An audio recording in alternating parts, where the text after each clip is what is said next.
আমরা যাকে মিয়া বলে গালি দেই ওই মানুষটাই আজকে দেখেন কতটা কাজ করেছে, কতটা মানবতা মানুষের জন্য দেখাইছে।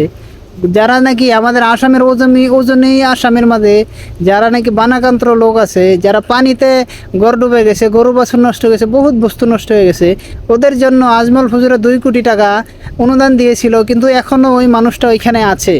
কিন্তু ওই মানুষটা শুনেন কি বলেছে, বহুত একটা গুরুত্বপূর্ণ কথা বলেছে ভাই। ওই মানুষটার জন্য অল্প দোয়া করবেন আল্লাহর কাছে, ভগবানের কাছে। অবশ্যই একটা লাইক শেয়ার করে দিবেন ভিডিওটা। মই নাজানো কিমান মই বাটিছো, চব দুই তৰফাই মহিলাসকল আছে।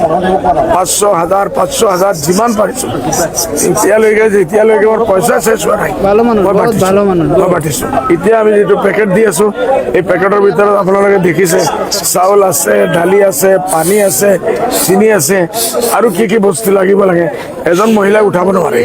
এইটো আমি দেখি আছো। আমি চৰকাৰী নিচিনা বাটা নাই বোলে মানুহে হাতত লৈ যাব নাজানি।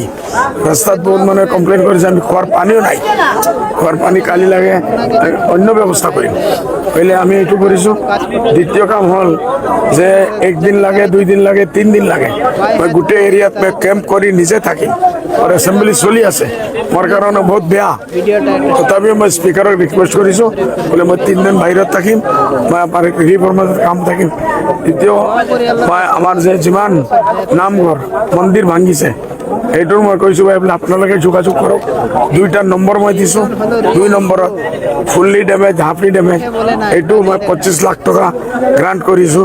খালি অনলি মন্দিৰ এণ্ড নামঘৰৰ, মছজিদৰ কথা কোৱা নাই।